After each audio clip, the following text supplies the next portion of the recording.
नमस्कार, मौसम तक चैनल पर आपका बहुत बहुत स्वागत, अभिनंदन। आज सरस्वती पूजा है और इस अवसर पर आप सभी को मेरी तरफ से बहुत बहुत शुभकामनाएं।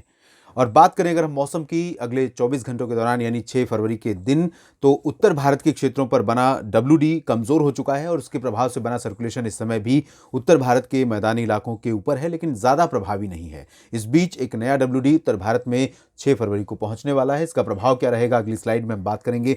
किस तरह से इंपैक्ट डालेगा, किन राज्यों को ये सीधे तौर पर प्रभावित करेगा, इनडायरेक्ट इसका प्रभाव देखने को मिलेगा, इसकी बात करेंगे। साथ ही साथ हरियाणा से लेकर बिहार के बीच में एक ट्रफ रेखा बनी है और बिहार के ऊपर से लेकर तेलंगाना के बीच एक ट्रफ बनी हुई है। यानी कि जो पूर्व पश्चिम दिशा से मॉइस्चर आया था वो भी पहुंचा था पूरब में, बंगाल की खाड़ी से मॉइस्चर आया था, उसका भी असर दिख रहा था पूर्वी भारत में और पूर्वोत्तर भारत के राज्यों में। और इसी वजह से तमाम इलाकों में वर्षा दर्ज की गई, उत्तर से लेकर पूरब और पूर्वोत्तर तक। दक्षिण भारत के क्षेत्रों में कोई इंटेंस वेदर सिस्टम नहीं है, ना ही जमीनी भागों पर और ना ही समुद्री क्षेत्रों में। इस वजह से यहाँ पर कोई एक्टिव वेदर कंडीशन फिलहाल नहीं है। हालांकि अगले 24 घंटों के दौरान किस दिशा से देश में हवाएं चलेंगी और किन इलाकों में बारिश की संभावना है, आइए जानते हैं अब अगली स्लाइड में। शुरुआत करते हैं उत्तर भारत के क्षेत्रों से ही, जहां पर अगले 24 घंटों के दौरान डब्ल्यूडी का कुछ इंपैक्ट दिखेगा। हालांकि ये सिस्टम काफ़ी कमज़ोर है, ज़्यादा प्रभाव इसका फिलहाल नहीं पड़ेगा, लेकिन कुछ इलाकों में ज़रूर बारिश दे सकता है। श्रीनगर और गुलमर्ग, कुलगाम, काजीगुंड, पहलगाम से लेकर जो घाटी रीजन है जम्मू कश्मीर का, इन भागों में आइसोलेटेड प्लेसेस पर लाइट रेन हो सकती है। अगर हम नीचे की बात करेंगे, जम्मू, उधमपुर और कटरा समेत रायसी और आसपास के इलाकों की ये जो रीजन है, तो इन भागों में बादल ज़रूर रहेंगे लेकिन लाइट क्लाउड रहेंगे और इनसे बारिश की संभावना भी बहुत कम रहेगी। हिमाचल प्रदेश में भी इसी तरह से उत्तरी इलाकों में, लाहौल स्पीति, कुल्लू मनाली, इन इलाकों में लाइट रेन हो सकती है आइसोलेटेड प्लेसेस पर। मेनली ड्राई वेदर रहेगा एंटायर हिमाचल प्रदेश। उत्तराखंड भी इसी तरह से पूरा का पूरा रीजन ड्राई रहेगा। गिलगित बाल्टिस्तान, मुजफ्फराबाद में वर्षा हो सकती है और लद्दाख में आइसोलेटेड प्लेसेस पर लाइट रेन हो सकती है। बाकी अगर हम प्लेन्स की बात करें यहाँ पर पंजाब में, तो पंजाब, हरियाणा, दिल्ली, वेस्ट उत्तर प्रदेश, ईस्ट उत्तर प्रदेश, हरियाणा के दोनों रीजन पूर्वी और पश्चिमी, इन सभी भागों में शुष्क मौसम रहेगा। हवाएं जो चलनी शुरू हुई हैं फिर से उत्तर पश्चिमी दिशा की पहाड़ों से होकर, इन हवाओं का असर पंजाब, हरियाणा के बाद दिल्ली और उसके बाद उत्तर प्रदेश के समूचे रीजन पर दिखाई देगा।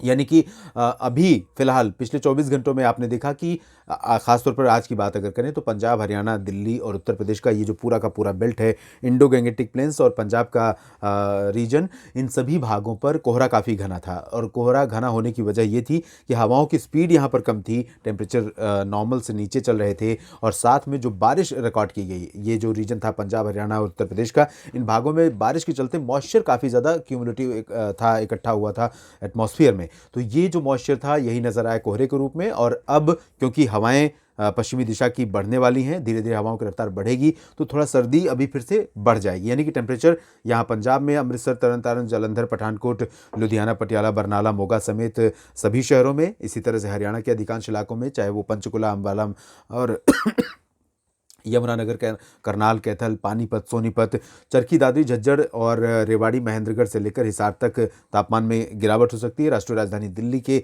सभी क्षेत्रों में गिरावट होगी तापमान में। और कोहरा कल आपको आज की तुलना में कम दिखाई देगा, लेकिन रहेगा थोड़ा सा कोहरा इन सभी भागों में अभी भी रहेगा।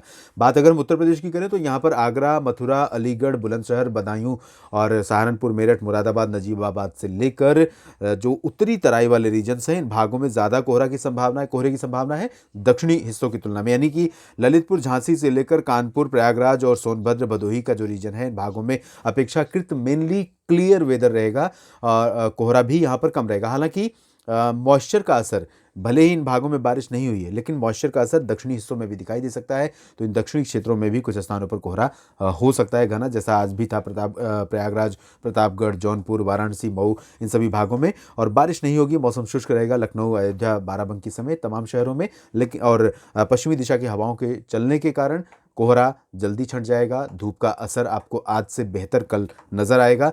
थोड़ी सी राहत धूप के चलते होगी, लेकिन हवाओं में ठंडक होने के कारण दिन और रात के तापमान अभी भी बिलो नॉर्मल रहेंगे। राजस्थान में कंडीशंस अभी बहुत ही कंफर्टेबल होंगी। यहाँ पर आप जानते हैं वसंत पंचमी के दिन से उत्तर भारत के क्षेत्रों में, सेंट्रल इंडिया में, ईस्ट इंडिया में तमाम जगहों पर मौसम का रूप बदलने लगता है। आमतौर पर जिस तरह का क्लाइमेट भारत का है उसके अकॉर्डिंग काफ़ी परिवर्तन होने लगता है। सर्दी से लोगों को राहत मिलने लगती है, बारिश की फ्रीक्वेंसी काफ़ी कम हो जाती है, मौसम काफ़ी सुहावना होने लगता है और धूप का असर बढ़ने लगता है।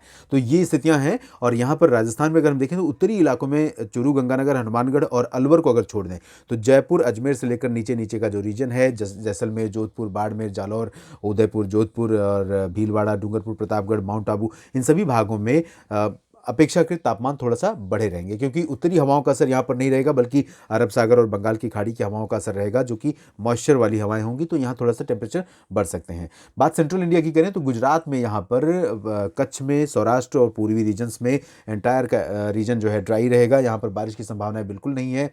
मौसम शुष्क रहेगा और अभी फिलहाल ठंडी हवाएं भी यहाँ पर नहीं चल रही गुजरात के ऊपर। तो यहाँ मेनली ड्राई वेदर एक्सपेक्टेड है। अगर हम बात महाराष्ट्र और मध्य प्रदेश की करें तो सेम कंडीशन दोनों इन राज्यों में रहेगी। मध्य प्रदेश के उत्तर पूर्वी इलाकों में ज़रूर कुछ इलाकों में तापमान गिर सकते हैं। टीकमगढ़, खजुराहो, पन्ना, रीवा, सिंगरौली, ये उमरिया, ये वाला जो रीजन है जहाँ पर उत्तरी हवाओं का असर रहेगा, और साथ ही साथ ग्वालियर का जो रीजन है, इन भागों में कुछ स्थानों पर तापमान थोड़े से गिर सकते हैं। लेकिन अब नीचे जैसे यहाँ आएंगे आप, गुना से लेकर भोपाल और विदिशा, अशोकनगर, उज्जैन, इंदौर, देवास, धार, रतलाम, खरगोन, मंदसौर, बैतूल, होशंगाबाद, छिंदवाड़ा, जबलपुर, मांडला, शहडोल, उमरिया, डिंडोरी, इन सभी भागों में तापमान बिलो नॉर्मल ना होकर के नॉर्मल के आसपास रहेंगे, चाहे वो दिन के हो या रात के। तो कह सकते हैं कि सर्दी यहाँ पर दक्षिणी भागों में ज़्यादा नहीं रहेगी। उत्तरी इलाकों में कुछ स्थानों पर तापमान गिरेंगे। इस वजह से छत्तीसगढ़ में भी तापमान उत्तरी इलाकों में कुछ स्थानों पर गिर सकते हैं। हवाओं का असर यहाँ पहुँच सकता है, लेकिन वो बहुत सीमित क्षेत्रों में रहेगा, क्योंकि अभी मध्य प्रदेश के ऊपर एक सर्कुलेशन सा नज़र आ रहा है, मध्य प्रदेश और इससे सटे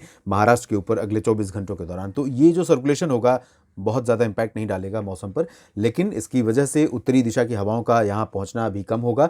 तो यहाँ फिलहाल बाकी छत्तीसगढ़ के क्षेत्रों में और उड़ीसा के क्षेत्रों में तापमान में गिरावट होने की संभावना नहीं है। इन दोनों राज्यों में मौसम शुष्क रहेगा और यही स्थिति विदर्भ, मराठवाड़ा, मध्य महाराष्ट्र और कोंकण गोवा में भी रहने की संभावना है, इंक्लूडिंग मुंबई, पुणे, नासिक, नागपुर, सांगली, सतारा और गोवा में भी ड्राई वेदर रहेगा।